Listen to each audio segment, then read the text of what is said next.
Greetings, class. In this installment, we're going to move past the last question. How do institutions promote peace or cause violence? And answer the question, how do structures promote peace or cause violence?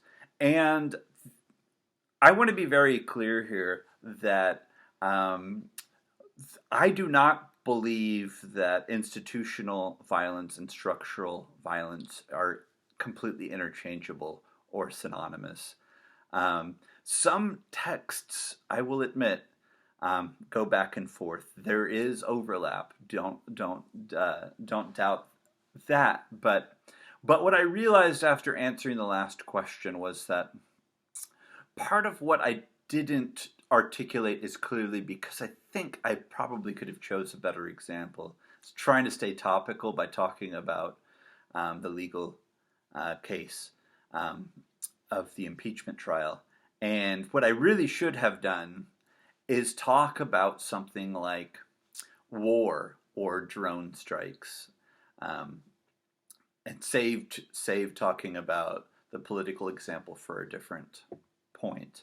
And so let me just start by saying, all right, so institutional violence is impersonal violence, right? And so when we think about war, the conditions of war, the conditions about ordered drone strikes, the U.S. military having identified targets that they want to kill, in pursuit of safety and security and rights and liberties and so forth, or whatever the particular motivation for that combative operation. So the impersonal violence means that it's kind of like people die in war, but it's not something personal between the combatant who does the killing and the combatant who gets killed. And in our capacity to fight,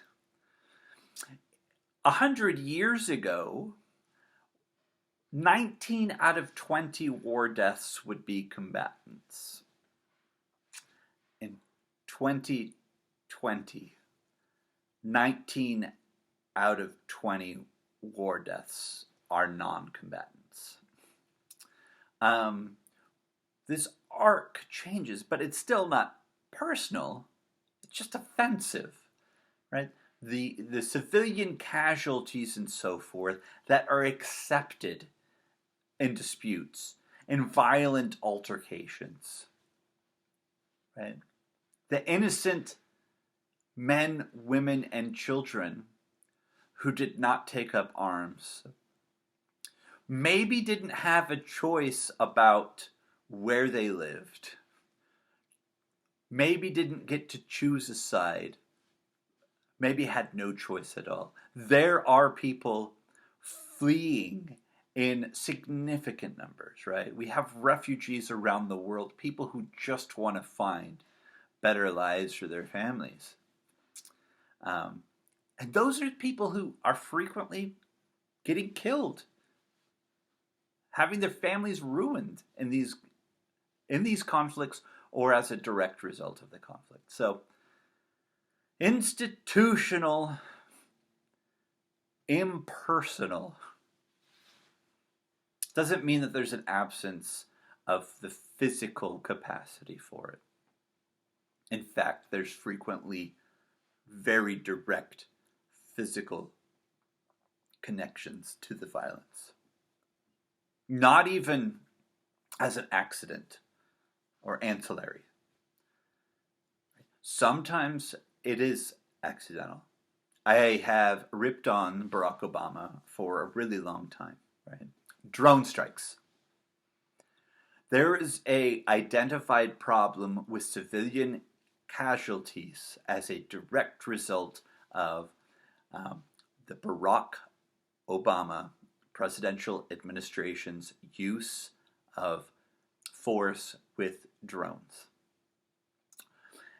The problem is, right, when you shoot stuff over long distances, and there are explosions, and sometimes those explosions end up having a proximal impact. Hitting this target means that the person over here gets killed too. So the Obama administration, not to over abbreviate here, but it's pretty de facto the case. In order to deal with the problem of wanting to be able to shoot this person with the drone and not get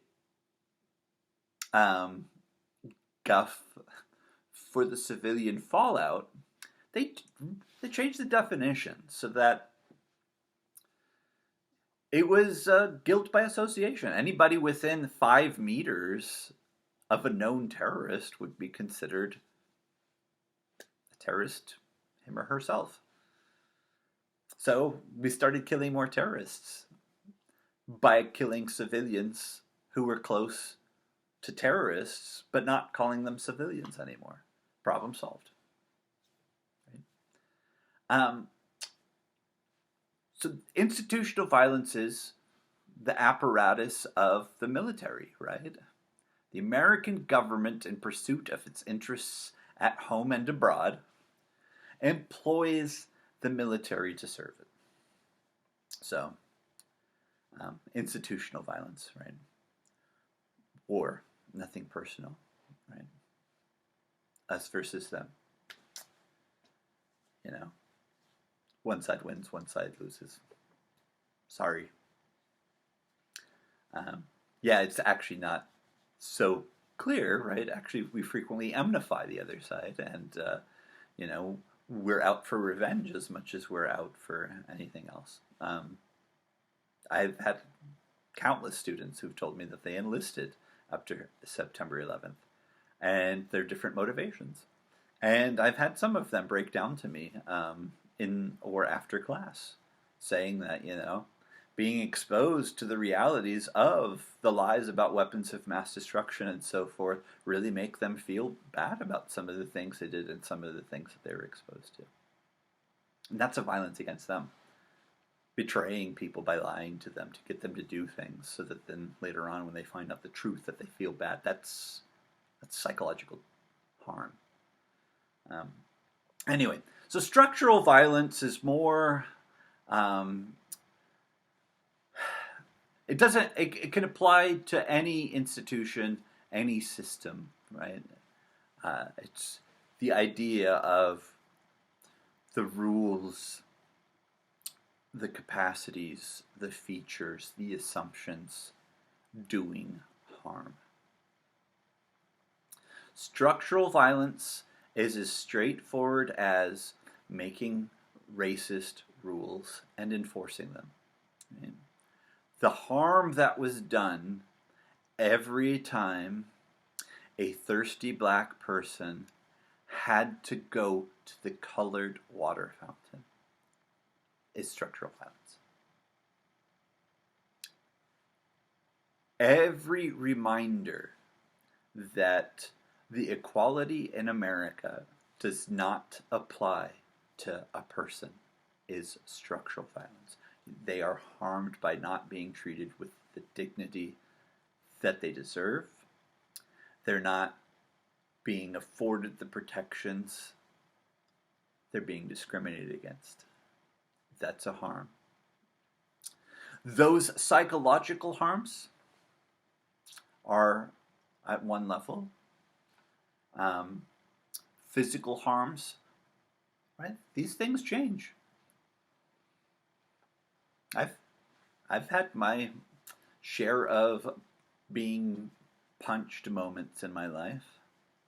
I'll tell you, there have been a number of times where I would have much rather been punched in the face than to have heard the harsh words that I heard. To have experienced the discrimination that I experienced, the bullying.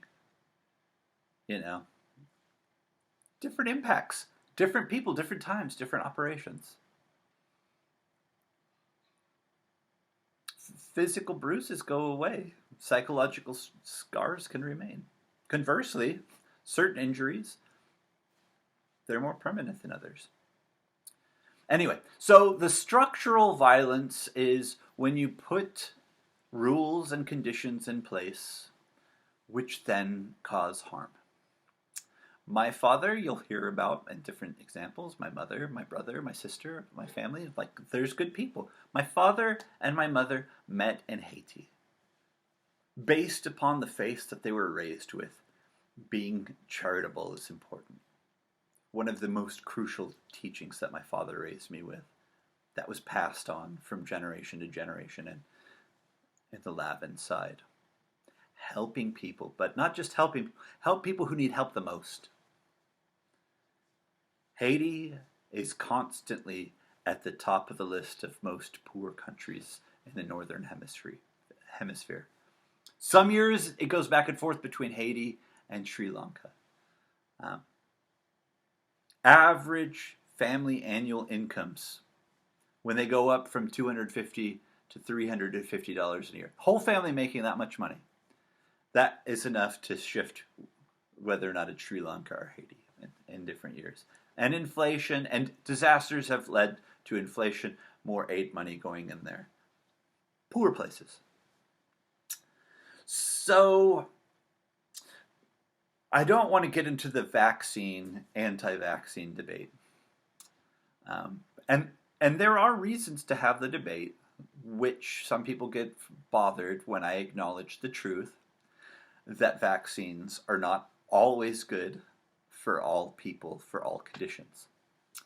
Right? We do have vaccine injuries, but we have vaccine benefits. And one of the vaccine benefits is that vaccines are really good for responding to certain communicable conditions like tetanus. So, a simple vaccine which protects the overwhelming majority of people in developed countries. The number of tetanus deaths in the U.S. in a decade is less than 100. Right? It's a treatable condition. Easy to identify, easy to treat, easy to prevent. Is actually a common, more than 100 a year condition in Haiti, right? I mean, like, so it's more than 100, more than 1,000. I couldn't tell you what the exact numbers are. So when you have a population that doesn't have access to medical treatment, it's not the fault of the doctors, right? American doctors doing medicine in America makes complete sense. American doctors not spending overwhelming amounts of time volunteering to give free medical care in Haiti also makes sense, right? I mean, people get to make choices. My father chose to volunteer that way. My mother chose to volunteer that way. My parents met in Haiti. But so when you don't have the resources and the structures and the institutions, and you have poverty, right? You have lack of financial wealth. Then when your child is born in your hut and the custom, one anthropological explanation could be that it's a high iron content clay which can help with clotting.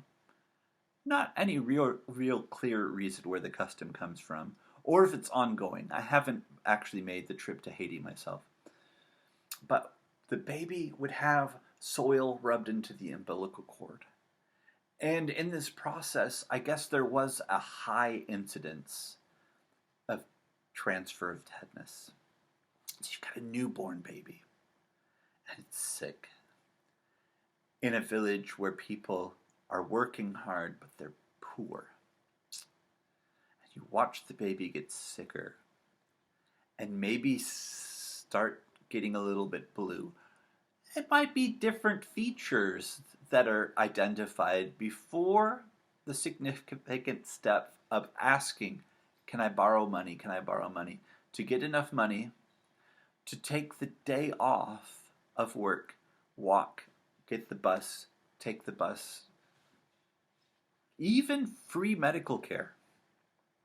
When you consider having to lose a day's wages and have to borrow money to secure, bus fare to get to the doctor with what would have been a treatable condition, but now it's too late. So the treatment for the rigor mortis that's kicking in, the jaw clenching, is restricting the breathing, is causing the child to appear blue in complexion. The treatment to open up the airway is to inject muscle relaxer. Right? The baby's not getting enough oxygen. The muscle relaxer to open the airway. The injection, the treatment. Limited treatments.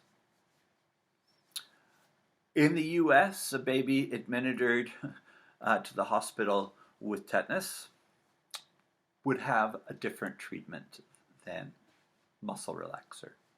Limited resources, working with the best treatment that's available. The problem with injecting a muscle relaxer to treat lockjaw that my father expressed to me about the treatment of the baby, the newborn in the hand, is that there's another muscle that's also really important that gets impacted by the muscle relaxer. And that sometimes before the jaw would loosen and open, that the heart would stop beating. And that in the process of trying to save a baby's life, life slips away right in your hands.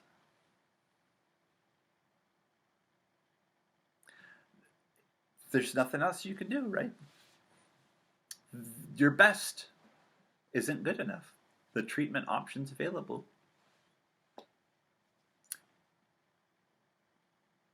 So structural violence is the explanation that a doctor trying to save a life, when a patient is sick and dying from a treatable condition,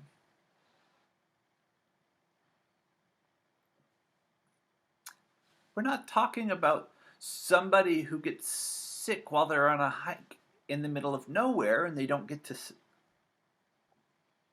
We're talking about people who live in conditions where the infrastructure hasn't gotten to them. In countries where the infrastructure isn't bringing medical care to them. It's the structures. People have a right to make money. I'm not actually completely anti-capitalist. I like a good social democracy. I like the idea of my tax money goes to helping to make sure everybody gets affordable health care and high quality education. You don't have to agree with me. I'm just saying, these are the structures that are in place. People don't have to take business to places where they don't have the money to make that business profitable. And our system is what it is, and the byproduct of that is that there are people every day who die of treatable conditions. And I wish I could tell you that it is only people in underdeveloped countries like Haiti who die of treatable conditions. But in the US, it's freezing in many parts of the country right now. And people will freeze to death tonight like they did last night, like they did the day before. And the only treatment that it takes to keep somebody from freezing to death is shelter and warmth. And we have an abundance of that. Right? In New York City or Chicago or Portland, Oregon, you have buildings that exist and are unoccupied, not because they've been condemned, but because the people who own them or control them have a price point for renting them. So it's not a lack of desire for people to be in shelters. There will be people freezing to death tonight in cities that could shelter them. The structural violence is the force that keeps people out of. Right? Again, if you own something, you have the freedom to decide who comes into your property, what guest you'd like to have for a sleepover. I'm big on consent. It's not about the individual choices, it's about the system. The system has chosen. And the choices that it's made with its resources prevent people from living with their basic human needs.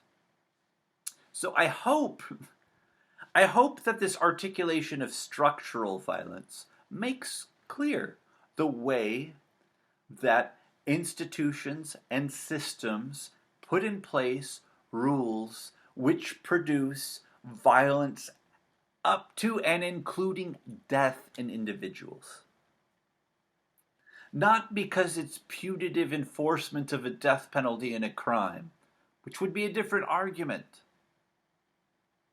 but because people will freeze to death, and people will not get the food that they need, and people will not get the medical treatments that would keep them alive, because choices that have been made, and those systems are no different today in determining that homeless people aren't morally valuable enough to shelter and keep warm and to feed so that they can live, are really fundamentally no different from the choices that were made that said white people get to have a water fountain and colored people get to have a water fountain.